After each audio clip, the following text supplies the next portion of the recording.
Kinshasa na biso, réalité ya banaki, réalité ya banaki, réalité ya banakino. Buyukite, bukuyoka kaka.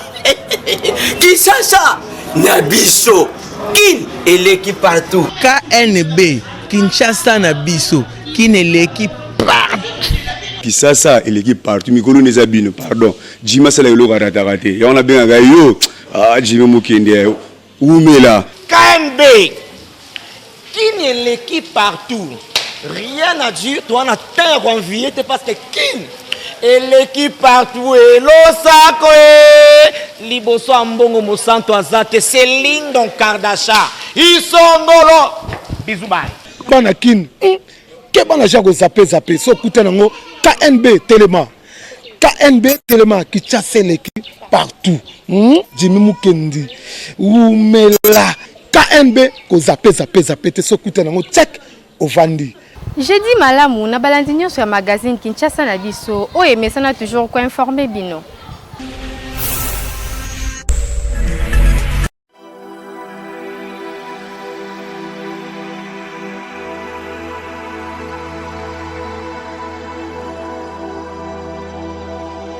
Ba mesure au gouvernement ezwaki pona to protéger ba Congolais. Il faut petomi batela. Toujours appeler ma précaution. Il faut à tout moment appliquer ma mesure, il y a hygiène. Kosukola maboko très fréquemment. Soki omoni motoazo kosola ou bien ako éternuer. Ko poussa na pembe na yete. Il faut zala la distance moro il y a plus de 1 mètre na musika na ye. Soki pe yo okosoli pour nous protéger baninga, il faut couvrir monoko na zolo na yo na mouchoir au bois ki yango osukoli pe maboko biso ba congolais il faut tozala ekenge tolanda mateya oyo ba professionnel ya santé o ba komi kopesa biso pona to éviter bokono oyo ezwa biso.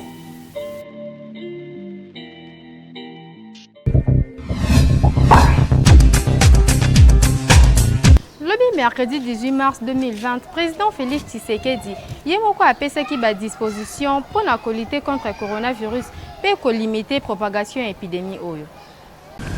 Mes chers compatriotes, hier mardi 17 mars 2020, j'ai présidé un conseil des ministres extraordinaire au cours duquel d'importantes mesures ont été prises, dont la principale est de confier la coordination de la cellule de riposte contre le Covid-19 à un digne fils du pays qui a fait ses preuves dans la lutte contre la maladie à virus Ebola. J'ai cité le docteur Jean-Jacques Muyembe Tamfoum. Certes, jusqu'à ce jour, la pandémie n'a touché que la ville de Kinshasa avec les cas connus. Il est évident que les mesures qui suivront vont consister à freiner la propagation du virus. D'ores et déjà, des mesures sont prises concernant l'intérieur du pays, principalement les villes et les cités des provinces qui partagent leurs frontières avec les pays limitrophes. C'est pourquoi, comme depuis le début, j'ai eu une écoute de nos spécialistes et en lien avec le gouvernement, j'ai pris les mesures ci-après. Concernant l'accès au territoire national, j'ai décidé de suspendre jusqu'à nouvel ordre, dès ce vendredi 20 mars 2020, tous les vols en provenance des pays à risque et des pays de transit.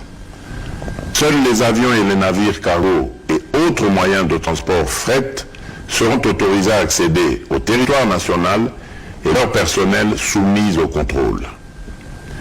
De reporter les voyages à destination de la République démocratique du Congo de tous les passagers résidant dans les pays à risque jusqu'à nouvel ordre. d'imposer à tous les passagers, à leur arrivée aux frontières nationales, de remplir une fiche de renseignement et de se soumettre sans exception à l'obligation de lavage des mains et du prélèvement de la température.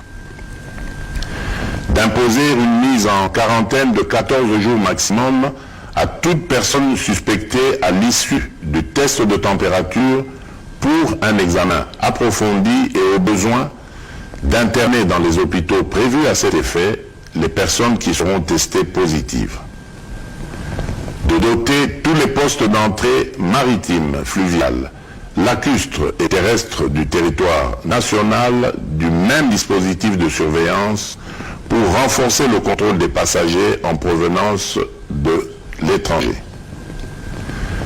De soumettre systématiquement les personnes en partance de Kinshasa vers les différentes provinces de notre pays aux mesures de contrôle dans le but d'éviter la propagation de cette pandémie sur le reste de notre pays.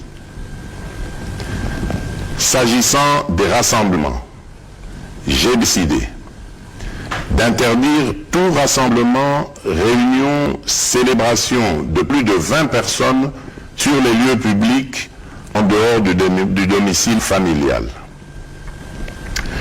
De la fermeture des écoles, des universités, des instituts supérieurs, officiels et privés, sur l'ensemble du territoire national à dater de ce jeudi 19 mars 2020 pour une durée de 4 semaines. De suspendre tous les cultes pour une période de 4 semaines à compter de ce jeudi 19 mars 2020. De suspendre les activités sportives dans les stades et autres lieux de regroupement sportif jusqu'à nouvel ordre. D'interdire toujours jusqu'à nouvel ordre l'ouverture des discothèques, bars, cafés, terrasses et restaurants. D'interdire d'organiser l'organisation des deuils dans les salles et domiciles, les dépouilles mortelles étant conduites directement de la morgue jusqu'au lieu d'inhumation en nombre restreint d'accompagnateurs. De prendre en charge aux frais du gouvernement tous les cas testés positifs sur l'ensemble du territoire national. Je voudrais vous rassurer que la durée de ces mesures pourrait être modifiée dans un sens comme dans l'autre au regard de l'évolution de la pandémie. Congolaises et Congolais, chers compatriotes, l'heure est grave. Je suis conscient que les mesures que je viens d'annoncer pourraient paraître impopulaires pour certains, mais il s'agit d'une urgence sanitaire mondiale. C'est pourquoi j'ai instruit le gouvernement d'intensifier les campagnes de sensibilisation par les médias de masse, les leaders d'opinion, les relais communautaires sur les mesures d'hygiène, de prévention de la pandémie et des attitudes à adopter en cas de manifestation des symptômes. Mes chers compatriotes, pour terminer, j'en appelle à la cohésion et au sens civique et patriotique de toutes et de tous. Attitudes qui nous ont permis de surmonter l'autre épidémie de la maladie à virus Ebola qui aujourd'hui tend vers sa fin. Enfin, je demande à toutes les confessions religieuses d'être en union de prière, d'implorer la miséricorde et la grâce divine en faveur de notre pays et du reste du monde. Toujours dans le cadre de l'évolution du coronavirus, l'Afrique a commis vraiment un pays atteint et belé, mais l'Afrique a eu de fortes mesures pour lutter contre le coronavirus.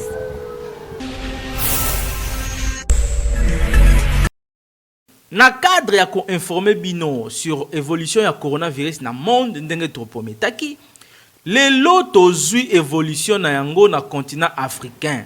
Na conférence de presse virtuelle moko esalamaki mikolo eleki bandeko ya OMS oyo ezali organisation mondiale ya santé basengi na Afrique elamuka face na menace oyo ya COVID-19. Ba souligner que continent esengeli et se préparer na pire, c'est-à-dire to lotate to bongamande. Directeur général ya OMS Tedros Adhanom alobi que 80% ya baka oyo ezalaki recensé na Europe pe na Pacifique occidental. Donc, ba africain bazala mayele pour augmentation ya baka ezosalema rapidement alors que Afrique ezalaki tardivement affectée na pandémie oyo. Déjà le 17 mars 2020, avant minuit, 462 cas ezalaki enregistrés sur l'ensemble ya continent mobimba. Na yango esalaki que depuis le 11 mars, ba pays ebele bazwaki déjà ba mesures exceptionnelles ndeti kotinda batu ba vanda na bandaku na bango, c'est-à-dire kokanga ba école, ba université, pe ba place publique mususu, kokanga ba frontière nyonso ya pepo, ya masuwa, pe ya mituka. DG ya OMS alobi que coronavirus ezo ko constituer menace moko ya makasi oyo il faut kozwa yango très au sérieux. Pe eza occasion oyo esengeli esangisa ba africain nyonso lokola moto moko contre un seul ennemi oyo azo menacer humanité mobimba. Na yango to saleli bino liste ya ba pays oyo ezali déjà touché na COVID-19. Tozana bamboka lokola Égypte azana 196 cas, Afrique du Sud 116 cas, Algérie 67 cas, Maroc 44 cas, Sénégal 31 cas, Tunisie 27 cas, Burkina Faso 20 cas, Cameroun 13 cas, Rwanda 8 cas, RDC Tokomina 14 cas, Ghana 6, Côte d'Ivoire 6, Éthiopie 6, Kenya 7, Nigeria 8, Tanzanie 3, Gabon 3, Namibie 2, Libéria 2, Soudan 2, Zambie 2, Mauritanie 1, Togo 1, Guinée 1, Congo-Brazzaville 3, Guinée équatoriale 1, République centrafricaine 1, Somalie 1, Bénin 1, Gambie 1, P. Djibouti 1. Donc, toye ba co-observer à la lettre ba mesure préventive au ministère de la santé za ko pesa biso potomi batela peto batela mabota na biso. Kinshasa, elle est qui partout.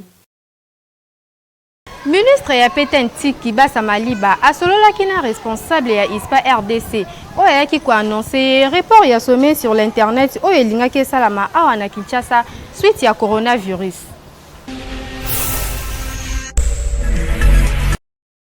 République démocratique du Congo sous le haut patronage, il y a président de la République Félix Antoine Tshisekedi Tshilombo alingaki a organisé na année oyo pour la première fois sommet africain de l'internet oyo elingaki kobanda na fin mai ti na début juin awa na Kinshasa.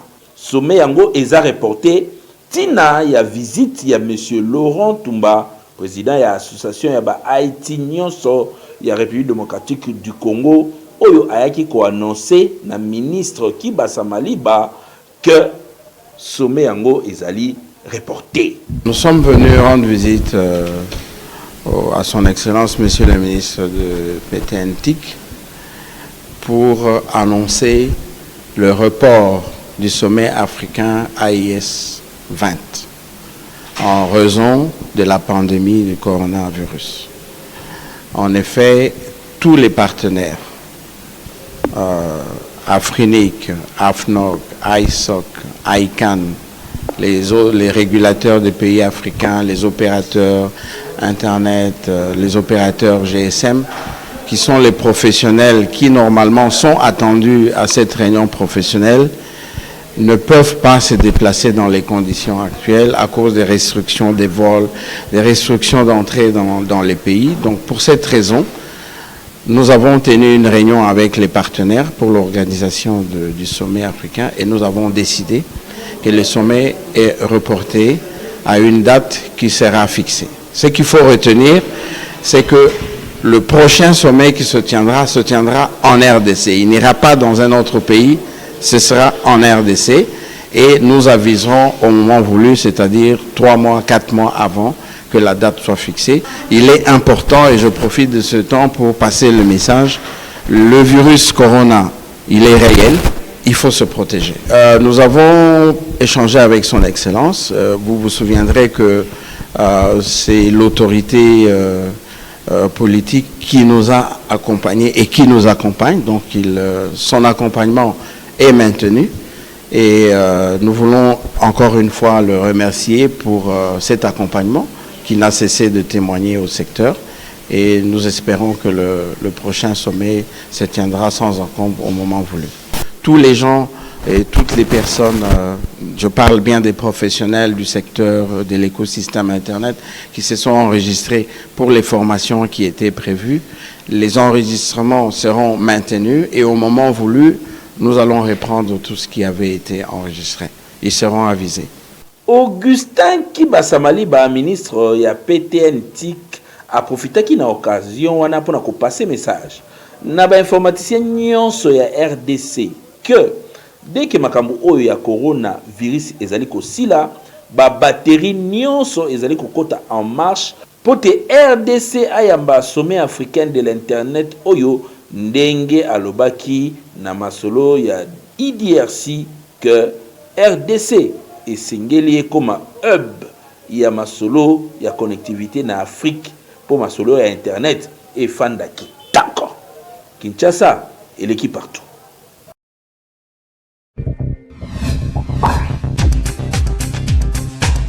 L'eau actuelle est autorisée mwasi ya sala esika alingi pendenge alingi pour na kokoma complètement la génération d'égalité ndenge tem ya ne lobby. Bolanda réaction à la population. Loi actuelle est autorisée mwasi ya sala avec ou sans permission à mobali. Et ce qui kaka wana te elobi lisusu que mwasi ya sala esika nyonso alingi. Donc akoki ko sala na na boîte de nuit na flat esika nyonso. Kasi mibali mususu kutu balingara te basi na bango basala. A mobeko e permettre mwasi ya sala avec ou sans permission à mobali na ye. Et que poser ba problème te.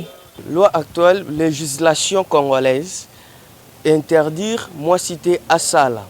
Avant tout ça adhérer na OADA et zalaki avant moi ça kende ko sala, il faut permission tacite, c'est-à-dire avec expression et mobile aligné moi si à sala. Mais depuis to kota na OADA garda silence quant à si. C'est-à-dire quoi? Moi si akoki ko sala sans pour autant azwa permission à mobile. Néanmoins ezane misala mususu mobali akoki ko permettre moi si na ye asala. C'est normal pour ba jour to la émancipation, c'est-à-dire 50-50. Moi si akonika azwala au même pied d'égalité na mobali. À ne pas oublier que azaka ka femme aza frappé na régime moko ya soumission. C'est-à-dire ceux qui besoin na couple hein et que bolingi couple na bino zala en harmonie.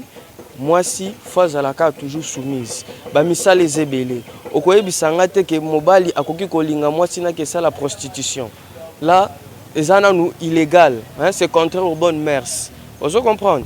Mais kosala na société, ça n'empêche rien.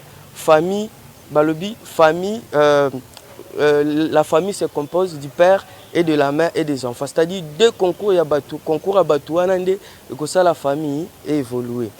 Bon, monde actuel, tokoki ko s'est passé té. C'est-à-dire, moi, si à ça là. Mais il faut beaucoup plus éduquer la femme par rapport à son rôle. Parce que l'instruction aujourd'hui, ils ont dévié mission à moi si. Quand une femme se sent qu'elle est bien instruite, maintenant il va commencer à s'égaler à l'homme. Maintenant il faut taper dur côté à l'éducation. Pour que moi si à se détourner dans la mission a été normalement à elle en moki. Tu vois, si on compare la femme d'aujourd'hui à la femme d'hier, toujours établi, moi différence mon Ezali. Dans le sens que, on remarquait, moi, sur la Kalazaki, na soumission mingi. Hein, donc, elle était vraiment très soumise. Mais aujourd'hui, parce que la femme est tellement instruite, c'est maintenant de l'orgueil qui remplace. Alors, n'aspect on a des choses nous avons que moi combat mon koza mibali bazolinga vraiment te basi basala parce que moi esprit on a égalité bazolinga au côté ça il fallait pas au moni. Donc la femme doit toujours rester soumise. Ponanga na moni yango eza na malamu te po tango nzamba kelaki mokili alobaki te que moi, c'est il faut asala likambo oyo ekozala l'encontre ya posa ya mobali na ye yake akende kosala na boîte de nuit, akende kosala na bar, akende kosala partout, akozala susu na mobeko ya mobali te, omoni ke ekozala su malamu te mpona nga lwa wana eza mabe. Surtout que na mboka biso tebini mosala ezo marché so ekoma mwasi akesala komobisika makambo mosusu un PDG ou bien DG mosusu mona kobima na mwasi na oyo yebi te faut mpona faut ayebisa ngai ezala comme nanga mpona yebele place nini akoki kosala si c'est bon ekosima po epermettre biso toyeba koprotéger foyer na biso. Kosala eza mabe te mama, kasi yeba kaka nde kojouer rôle na yo na kati ya ndako mpo yo na mobali na yo bozala na kimia. Lelo ekoma papa azosala mama pe azosala, kasi mwasi elakisi te okoma na lolendo mpo mobeko epesi yo nzela osala esika nyonso. Kobosana te ke mobali nde aza chef ya ndako. Kinshasa eleki partout.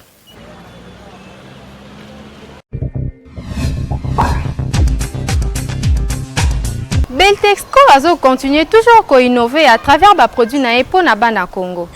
Beltexco toujours proche ya peuple congolais a outil kotia na marché gamme ya sika super glue Simba col oyo ezali transparente ezali kokole na quelques secondes ya pamba ba pneu ba sac ba tasse atape ba jouer ya bana na biso.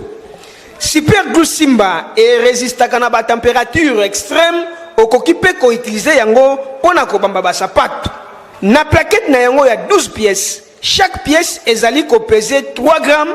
Na yango bana Congo mobimba bo utiliser Super glue Simba pour ezali na qualité supérieure pe quantité suffisante oyo ko servir moto nyonso a ko utiliser Super glue Simba. Ba commerçant occasion yango yo Beltexco a memeli bino pour na ba bénéfice oyo ekoki kosunga libota mobimba. Ezali kote kama partout na ba magasin Beltexco nyonso ya ville province ya Kinshasa.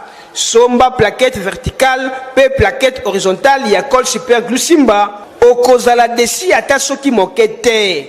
Beltexco na peuple congolais moto akokabola bango a elite. Kinshasa eleki partout.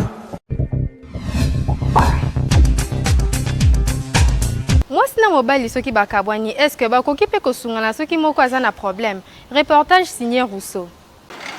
Kinshasa eleki partout ndenge tozo continuer koloba na bino botama congolais oyo kelengi. Ba réalité ya Kinshasa tokolemba te kolakisa bino. Balobaka masuwa ekufaka kasi libongo etikalaka. Après l'amour c'est l'amitié. Mais est-ce que lelo soki oza na problème? Okoki kokende kosenga lisungi epa ya ex na yo? Population va répondre qui biso boye na miko ya KNB. Na minute wana moi lisungi après l'amour c'est l'amitié. Ma bezate toko sala sana. Pour jamais pe na kesenga moi lisungi na moi si na teo apesa na zwaki mo tana moi so tozaki na ezala rati. Na obeta lisolo te. Wana ezaka encousté ngamo na bomba comme secret. So ine tezaki na zongeli wana di moi ça va. Mais comme si na zongeli na ngai te moi lisungi kaka après l'amour c'est l'amitié de balobara. Ma bezate. Soki moi si wana tokabana ki na mabe quelque soit ba pasi unga na kokutana nango vraiment moyen na kendo senga lisungi zate exemple lokola ba ekolo na biso oyo ki mama ezali na ba ekolo mususu neti ya biso baluba soki ke non mwasi atamboli mabe na moni ke bizaleli mwasi wana ya bien te na ke na bali mwasi mususu ba pasi unga na kokutana nango wana de atandenge nini moyen tokutana ne ezate ndenge ezalaka moyen na senga lisungi kozala te ba pasi unga na kutana nango et senga kaka na supporter moyen kutu tokutana ta na ye na nzela ezala te même tokutani ne boy to leka na ndire bato yebani te yango nde sala keno ata na pasi ata ndenge nini wana komo sala makambo na ko contacter te. Ah bon nanga mobali ndeti nanga kwa c'est un peu difficile. C'est un peu difficile vu que ngaza mobali na ngendele msuko kino senga ex nanga bo foto tala pe baka tamsu ex on to kabone na lolenge ya mabete tamsu to kabona biso neto za biso na bonne relation tamsu mwasi yango pe enda ko ngali na salisa ex wana yebi ah iso esa nango bongo na concept wana koki na roke senga nanga pas de problème. Je crois pas que na ko sala ngo pe yeba na ko son pe yeba pété bon pour mutu pas que senga aide fois de sentir le mso ko mbe pe na suka asentimaki akomima na suka nde akoki kokende koluka aide mais avant de koluka aide pas ex yo mozata na ba camarade te yo mozata na famille te mais c'est pas problème ex c'est pas ça rendre qu'on avant bolingo amitié ezalaki peut-être te eza mabete parce que toza na vie ye pe kota kei soka moni difficulté ya kwa koluka pe ngai na fonction moko boye tokabona ndenga bien ke na aider na difficulté za nango ngai peso na moni ke ya za nango nga na zangi yango eza mabete na luka ye na cadre mo ya relation ya mabete ke na sengeli sungi asunganga pe pona passion na za nango atukeza mabete kosungana eza mabete soki moninga aza na problème aye kosenga lisungi sunga ye po ezali moko pe ya ba recommandation oyo nkolo nzambe apesi na biso ba ime to sungana kasi yo pe oyo basungi na tango ya pasi kokomisa yango habitude muke obeti tu po baoya kobulele oyo kezokanisa bolingo ezonga Kinshasa et l'équipe partout.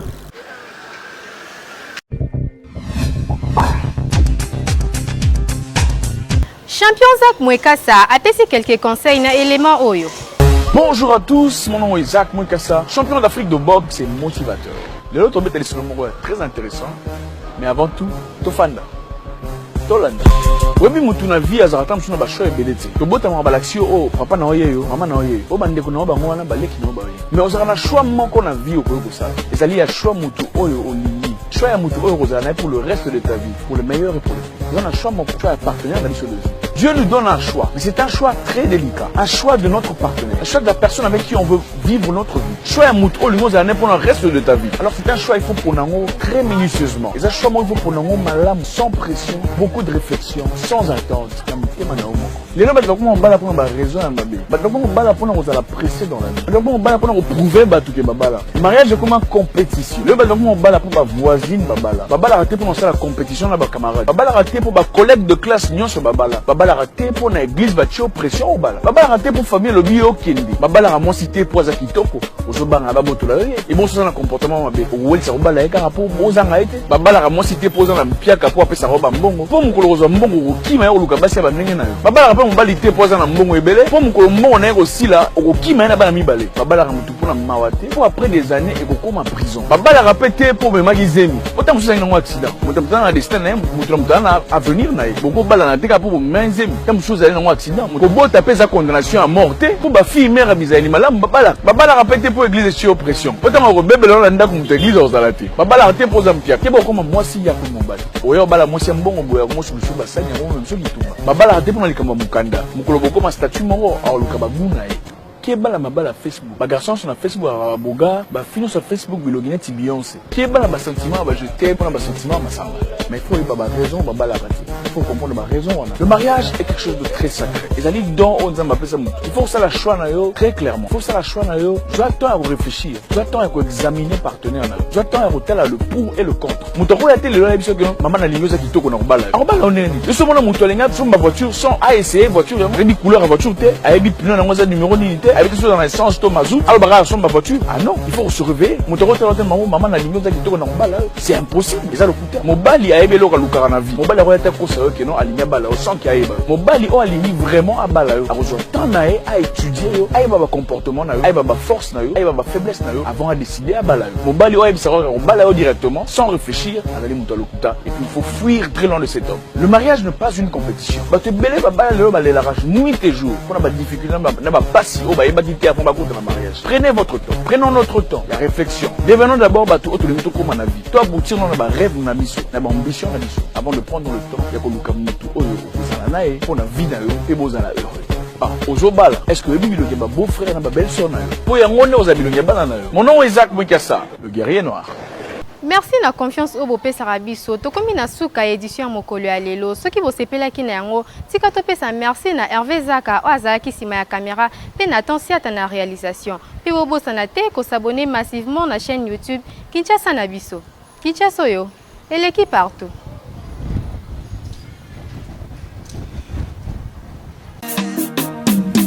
Magazine